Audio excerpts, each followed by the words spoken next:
So okay mga paps, ito, napakita ko lang sa inyo itong problema na to. Ito mabibrate sa may dragging. Okay, pakita ko.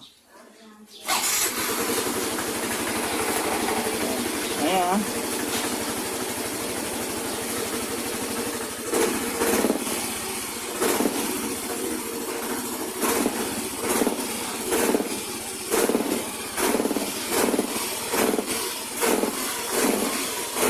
Okay. So, ang gagawin ko dito, papaklasin ko yung panggilid, tapos i-check ko, okay?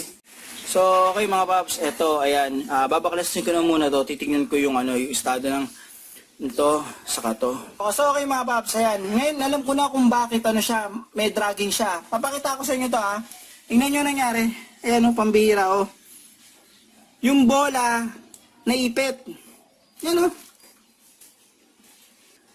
Kala ko may problema dito yung clutch spring niya, yung maliit, yung tatlo.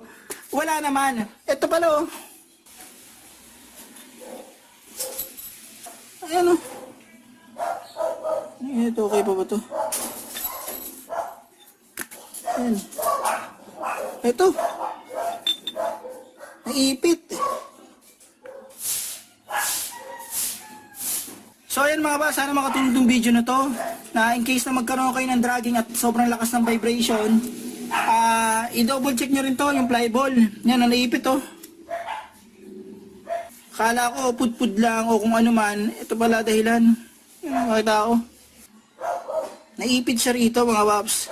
Okay, so sa pag setup, paglalagay, siguraduhin yung maayos yung paglalagay, lapat. Baka mamaya kasi mangyari katulad sa akin. Ayan siya. So okay mga paps, ito, testingin ko na. Yan, start ko lang Tignan natin ito kung magpa-vibrate pa.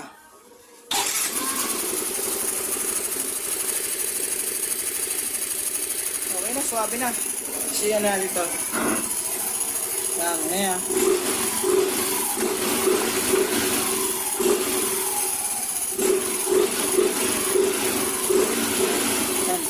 Okay na mga paps. Ayan.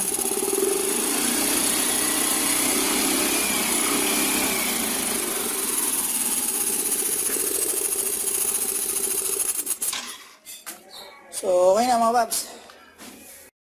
So, paano mga paps? Huwag niyo kalimutan i-like at subscribe ang channel ko para makagawa pa ako ng ganitong basic na video. Huwag niyo rin kalimutan i-hit ang notification bell para updated kayo sa video na ginagawa ko. Paano mga paps? Maraming salamat sa inyo.